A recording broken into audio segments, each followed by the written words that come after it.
Denise Carter entered Greenwood Mall for shopping. To the staff, she looked like just another black woman with a heavy purse, an easy mark to accuse. Security guards Miller and Davis tightened their circle. Then came Officer James Raines, loud, smug, the enforcer of fear cloaked as law, but what none of them saw was the fire behind her calm eyes. 2 decades of service, a captain's badge earned through grit and resolve. They thought she'd yield quietly. They were wrong.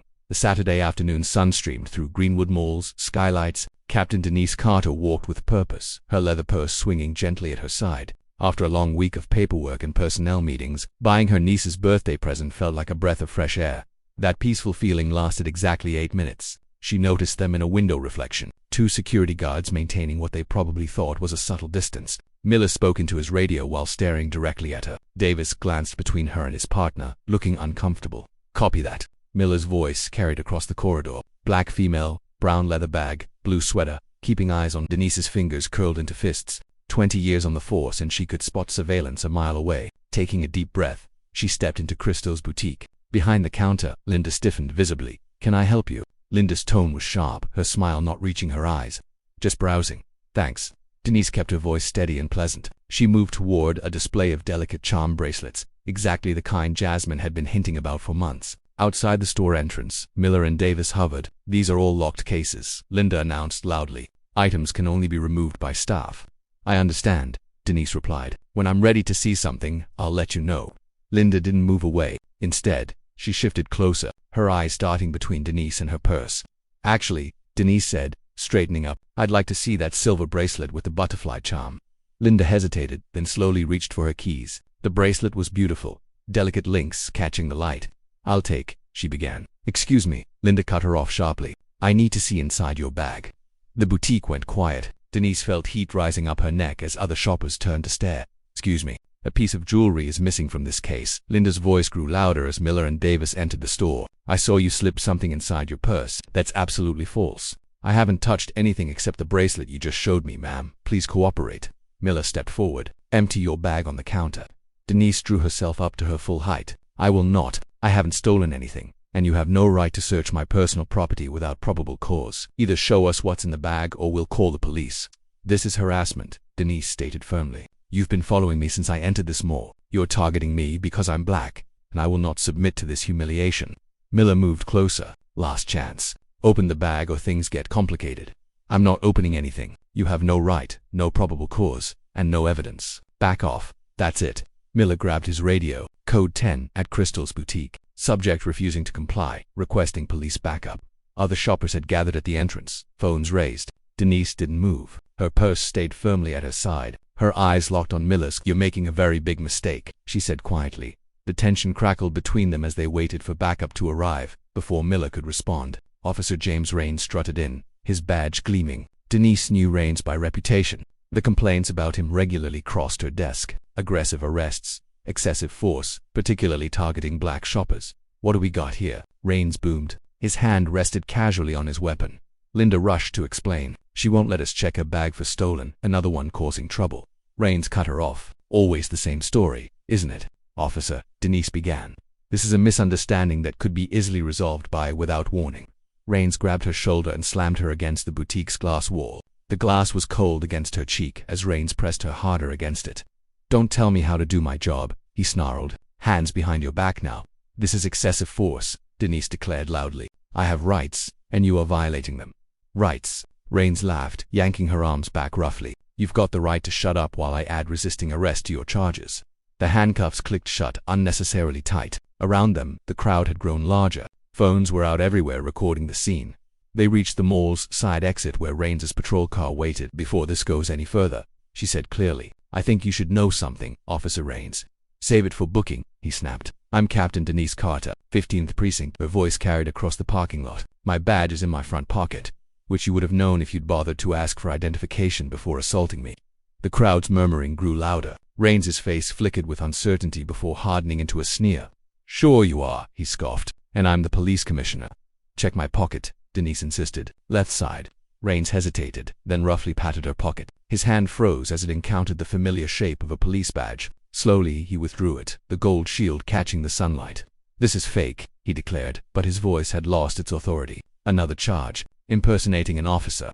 The crowd's reaction was immediate. "She's a captain." Someone called out. "He arrested a police captain for shopping." "I suggest you remove these handcuffs," Denise said quietly. "Before you dig yourself any deeper, officer." "This badge could be fake," Rains insisted. "I'm taking you in for verification." The crowd's volume increased, their outrage palpable. "Every second of this is being recorded, officer. Every abuse of power. Every violation of protocol. Are you sure you want to continue?" A police cruiser pulled into the parking lot. Sergeant Robert Watkins stepped out, his weathered face carefully neutral. "Officer Rains," Watkins called out, "want to tell me why you've got a police captain in cuffs?" "Sergeant, I was responding to a theft call. This woman claimed to be a captain." "But that's Captain Carter," Watkins interrupted. "Your commanding officer's commanding officer. The badge you're holding, it's real. I suggest you verify that fact quickly." Finally, with shaking hands, Rains produced his keys and removed the handcuffs. Denise rubbed her wrists, noting the red marks. She'd have bruises tomorrow. Evidence of yet another routine encounter gone wrong. The drive home felt surreal. Walking into her house, Denise headed straight for her home office. Her email notification pinged. New message from the department. Subject line, incident report. She opened the attachment, her jaw tightening as she read. According to Rains's report, she had been combative and aggressive from the start. He claimed she had struck out at officers and resisted legitimate security protocols. The report painted a picture of an angry black woman out of control when Carla Johnson arrived, carrying a bottle of wine and wearing the concerned expression Denise had come to know well over there. 15 years of friendship, they settled at the table. "Tell me straight," Denise said. "How bad is it?" Carla took a slow sip of wine. "The report is crafted perfectly to trigger an IA investigation. Rains knows exactly what he's doing. He's claiming you struck him during the arrest. That's assault on an officer. But there are videos. Dozens of witnesses saw what really happened. Videos can help, but you know how the department works. They'll say the footage is incomplete, that it doesn't show the whole story." Carla opened the manila folder she'd brought, spreading several documents across the table. "In the past year, I've defended 6 clients, all black, all arrested at or near that mall, all charged with resisting arrest or assaulting officers, all after they've filed complaints about harassment."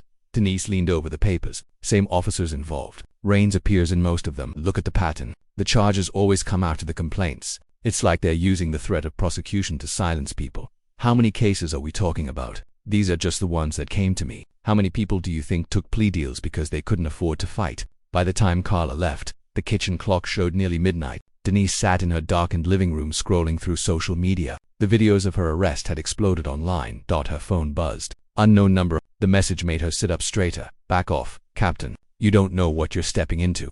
Denise took a screenshot. One more piece of evidence for whatever was coming. Sunlight streamed through the windows of Carla's office as Denise arrived at 8 a.m. sharp. "I've been up all night, reviewing cases," Carla said. "What I found, it's bigger than we thought." Carla spread out dozens of case files. "Each of these is a false arrest report from the past year. All black residents. Most happened at or near Greenwood Mall. 47 cases that I can confirm. Of these cases, 86% end in guilty pleas. And every single plea deal includes mandatory probation through a private contractor called New Horizons Supervision Services. Private probation. Look at the fees these people are charged." Carla handed over another document. "Monthly supervision fees, drug testing fees, electronic monitoring fees. Some people end up paying thousands of dollars. Creating a whole new debtor's prison system," Denise muttered. An hour later, Denise sat at her desk in the precinct, methodically pulling digital records. She noticed the sideways glances from other officers, the whispered conversations that stopped when she walked by. Then she found something that made her pause. A memo about the department's partnership with New Horizons Supervision Services. The company's CEO was listed, Richard Greenwood, the same family that owned the mall. The mall's security targeted black shoppers. Local police made arrests on false charges, and the Greenwood family profited from the resulting probation payments. She printed key documents, tucking them into her briefcase. The applause followed them into the parking lot. A knock interrupted her thoughts. A young Latina woman stood in her office doorway. "Captain Carter, I'm Maya Lopez from the City Herald. I've spent 6 months investigating Officer Rains and his connection to private probation companies. What have you found?" "Money trails, shell companies, suspicious timing of arrests." Maya pulled up documents on her tablet. "But I hit walls. Sources go quiet. Records disappear. Then I saw the video of what happened to you." After a long moment, Denise nodded. "I can't be your official source, but I might know people who can help you follow the money. That's all I need." Maya smiled. "Ever heard of the Justice Coalition?" 2 hours later, they sat in a cramped community center meeting room. Reverend Marcus Green spread photos across the table. "These are just from the past 3 months. All false arrests by Rains and his crew." Around them sat other community leaders. Each had stories about Rains. Each had been gathering evidence. We've been documenting everything, said Lisa Chen, a local teacher. Videos, witness statements, medical records. But every complaint gets buried, added Jerome Wilson. They're all in Greenwood's pocket. Why haven't these stories come out before? Fear, Jerome said simply. Raines makes examples of people who speak up, but we kept records, Reverend Green said, waiting for someone with the power to do something. With these affidavits and my financial documents, we could build a solid case, Maya said firmly. The Herald would publish it. They spent another hour planning, connecting pieces of the puzzle. Darkness had fallen by the time Denise pulled into her driveway. Her mailbox was stuffed full. Strange mail had already been delivered this morning. Inside, she spread the envelopes on her kitchen table. Her hands trembled slightly as she opened the first one, a crude drawing of a hanging figure. Below it, words cut from magazines, "Mind your business." The next contained photos, surveillance shots of her leaving her house. Someone had been following her. More letters spilled out, racial slurs in jagged handwriting, threats against her family, pictures of her niece's school. The last envelope held a single photo, Denise being arrested at the mall. Someone had drawn crosshairs over her face. The next morning, Denise walked through the precinct hallway. Lieutenant Harris's office door was open. "Got a minute, Mark?" she asked. Harris looked up with his characteristic easy smile. "For you. Always, Captain." Denise settled into the chair, studying her old friend's face. She'd known Mark Harris for 15 years. "I need to show you something," she said, pulling out the threatening letters. Harris's expression darkened as he examined the hate mail. "Jesus, Denise, have you reported this?" "To who, Mark?" "This goes deeper than just Raines. I've been digging and there's a pattern. False arrests, coerced pleas, all feeding into this private probation racket. That's a serious accusation. You have proof." "Building it. I've got victim statements, financial records showing suspicious payments, and now these threats." Harris rubbed his temples. "Look, I've always had your back, but this kind of investigation, it could shake the whole department." "It needs shaking." "I hear you." Harris stood, pacing. "You're right. This needs to be investigated. Let me help. I can quietly put out some feelers." Relief flooded through Denise. "Thanks, Mark. I knew I could count on you." It was after midnight when she finally headed home. She pulled into her driveway, automatic lights illuminating her usual parking spot. The harsh glare revealed angry red letters sprayed across her car's hood and doors. The vandals had keyed a message into the paint. "Keep your mouth shut, Captain." Only someone from the department would know her rank. Her conversation with Harris replayed in her mind. He'd offered to put out feelers, asked who else knew about her investigation. "Damn it," she whispered. She'd handed him everything. The next morning, Denise's phone buzzed with an urgent text from Maya. "Need to meet, big break." 20 minutes later, Maya rushed into Jerry's diner. "Remember that source I mentioned? The one inside mall management?" She slid an envelope across to Denise. "They came through big time." Denise opened the envelope carefully. "This is internal memos from the mall's board meetings." The memo laid out explicit instructions for security to target high-risk demographics. It included quotes from meetings where board members discussed coordinating with local police. The board were working with Raines directly, Maya explained. The board approved bonuses for security staff based on arrest numbers. "It's all here," Denise breathed. "The whole pipeline." "Every false arrest meant another person forced into their probation program," Maya said. "My source works in corporate accounting. When they saw the videos of your arrest go viral, they knew it was time. We need to protect this, and your source."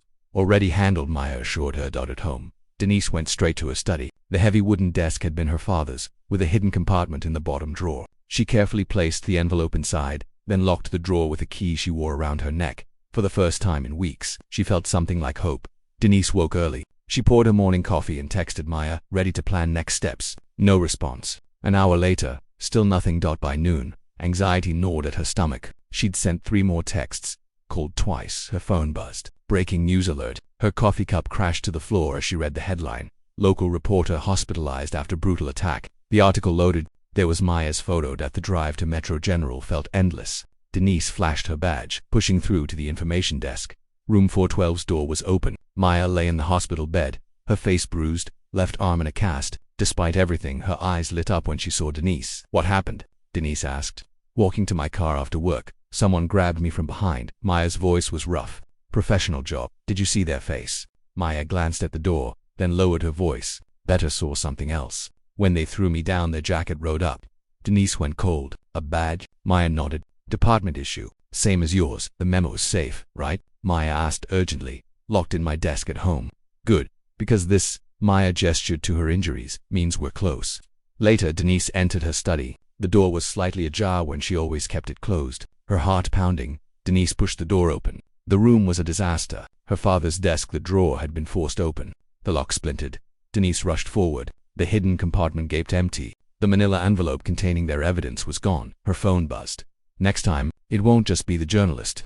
The morning after the break-in, Denise sat at her kitchen table, staring at the official summons from Internal Affairs. Immediate suspension, pending investigation, allegations of misconduct. Her phone wouldn't stop buzzing. News alerts kept popping up. Troubled police captain claims conspiracy. Sources say suspended officer shows signs of instability. Her phone rang. Her sister. Denise let it go to voicemail. The doorbell rang. Denise approached cautiously. Her heart skipped. Kayla stood in the hallway. Kayla, what are you doing here? You should be in school. Half day, Kayla said, and I needed to see you. Without hesitation, she wrapped her arms around her aunt in a fierce hug. Mom's worried, Kayla said. She's been trying to call you. No, I can't talk to anyone right now. You mean all the lies they're telling? Kayla's young face hardened with anger. We know they're lies, Auntie D. She pulled out her phone. Look at this. The video loaded. The number took a moment to register. 5.2 million views. The comment section was flooded. This is what systemic racism looks like. Captain Carter is a hero. It's not just the video, Kayla said excitedly. People are sharing their own stories. You started something, Auntie D.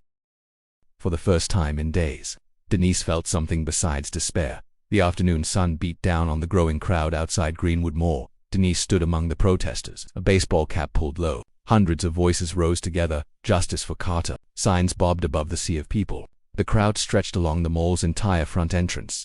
Captain Carter, a quiet voice said behind her. Denise turned. A black teenage girl stood there. I'm Tiana. I recorded the video of what they did to you. Thank you, Denise said softly. Your video showed people the truth, not the whole truth. Not yet. Tiana pulled Denise aside. I have more footage from before they grabbed you.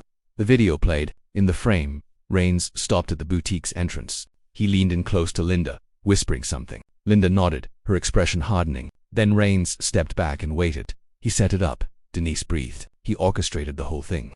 I caught him doing the same thing last month with my cousin. When I saw him heading toward that store, I knew something was about to go down.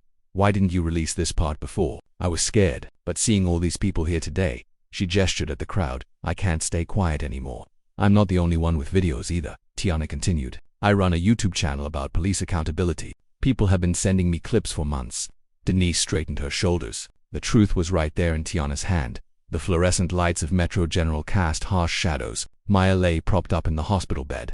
You should be resting, Denise said. Maya adjusted herself with a wince. Can't rest. Remember how I told you my attacker had a badge? Well, he was sloppy. During the attack, my phone fell. He grabbed it, but he didn't know about my backup security measures. What do you mean? Maya reached for her laptop. I'm a journalist in 2024. You think I don't have tracking software? The moment he turned my phone on, it started uploading everything to my cloud storage, including, she opened a folder, all the files from his phone. You hacked a police officer's phone. Technically, he hacked himself. And guess whose phone it was? Maya turned the screen. Officer James Martinez, Rains' partner.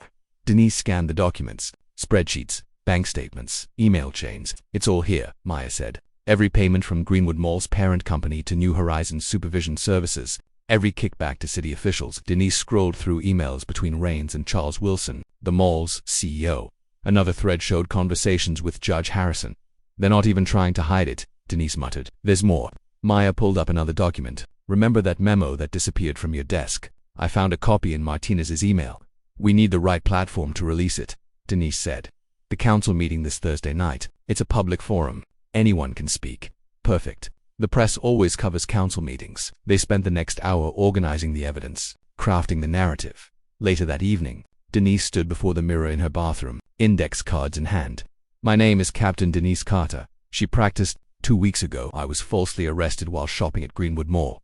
But this isn't just about one incident of racial profiling. This is about a systemic criminal enterprise. She laid out her suit for Thursday. Her captain's badge caught the light on her dresser. She picked it up, feeling its familiar weight.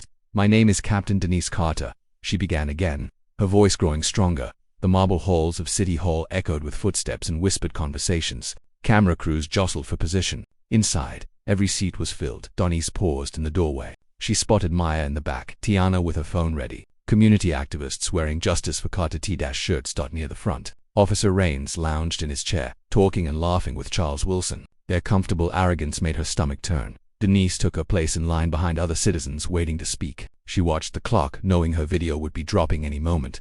A commotion rippled through the crowd. Phones lit up. Rains' laughter cut off. Next speaker, please. Denise stepped to the podium. Heads turned. Whispers spread like fire. My name is Captain Denise Carter. Her voice carried clear and strong. 2 weeks ago, I was falsely arrested while shopping at Greenwood Mall. But this isn't just about one incident of racial profiling. She laid out her evidence folder. This is about a systematic criminal enterprise operating within our city. I have here internal communications between mall executives and police officers. I have financial records showing payments from the mall's parent company to New Horizon Supervision Services. I have emails between Officer James Rains and Judge Harrison discussing how to expedite guilty pleas. She turned to face Rains directly. The same Officer Rains who falsely arrested me then filed a fraudulent report claiming I assaulted him. When I began investigating this scheme, I was suspended. A journalist helping me was attacked by a police officer, but they made a mistake. Denise held up a thumb drive. The officer who attacked her accidentally uploaded evidence proving everything I'm saying. The crowd was fully engaged now. This system has destroyed lives, Denise said. Hundreds of innocent citizens pressured into guilty pleas, forced to pay probation fees they can't afford, all to profit a private company and its co-conspirators. That's enough. Rains exploded from his seat. He stormed toward the podium. You're under arrest for defamation. The crowd surged to its feet. But before Rains could reach her, 2 uniformed officers stepped into his path. Officers Chen and Rodriguez from her precinct. Stand down, Rains, Chen said firmly. You're not arresting anyone. Get out of my way. Rains tried to push past them. That's an order. We don't take orders from you, Rodriguez replied. More officers emerged from the crowd, forming a protective line. The chamber erupted. A chant started. Justice. Justice, spreading until it filled the room. State Attorney Patricia Walsh shouldered her way through. Captain Carter, I need those documents. All of them. Denise carefully gathered her evidence folder. It's all here. The money trail goes back 3 years. Walsh flipped through the documents, her eyes widening. This is comprehensive. I'm calling in my team. Nobody leaves this room. More state investigators arrived, securing exits, collecting phones, taking names. Officer Rodriguez approached Rains, holding handcuffs. Turn around, James. Don't make this worse. For a moment, it seemed Rains might fight. Then his shoulders slumped. As Rodriguez cuffed him, Rains kept his eyes locked on Denise, but Denise didn't look away. In light of these allegations, Mayor Thompson announced, I am calling for an immediate independent investigation. The state is taking over this investigation, Walsh interrupted. Your cooperation is not optional. Denise watched as Rains was led away, followed by Wilson and several nervous council members. State investigators were sealing offices, confiscating computers. Officer Chen touched her arm. Captain, there's a crowd gathering outside. They want to hear from you. She made her way through the chamber. The heavy doors of City Hall opened onto a warm night. The steps were packed with protesters. As Denise emerged, a cheer went up. Captain Carter, Captain Carter. She stood at the top of the steps, looking out over the sea of faces. For the first time in weeks, Denise felt the crushing weight begin to lift from her shoulders. 3 days later, Greenwood Mall stood like a ghost of its former self. Yellow police tape crossed the entrances of several stores. Denise walked through the main corridor. She wore her captain's uniform today. This time there would be no mistaking who she was. A young mother recognized Denise, breaking into a wide smile. Captain Carter, thank you. Thank you for everything you did. More people noticed her, starting to gather. An elderly man reached out to shake her hand. My grandson was one of them. They got him on a false charge last year. Now his case is being reviewed. Thanks to you. I'm glad, Denise replied. That's exactly why we fought this fight. Near the fountain, a group of teenage girls approached nervously. Captain, would you take a picture with us? You're like our hero now. Denise posed with the girls. Don't ever let anyone make you feel less than who you are, she told them. Stand up for what's right, even when it's hard. She spotted Kayla waiting by the boutique. Her niece's face lit up. Auntie D. Kayla rushed forward for a hug. Inside the boutique, the new staff greeted them warmly. They selected a beautiful pendant, silver wings spreading into flight. Walking toward the exit, the crowd grew larger. Someone started clapping. The sound spread, filling the mall with applause. Outside, the late afternoon sun painted the sky in shades of orange and pink. Kayla clutched her shopping bag, grinning. This is like a movie ending or something. Denise smiled, thinking of everything that had happened, the fear, the anger, the betrayal, but also the courage, the solidarity, the victory. You know what, baby girl? Denise squeezed her niece's shoulder. This fight isn't over, but we've won today. The setting sun caught the silver wings of Kayla's new necklace, making them shimmer like hope taking flight.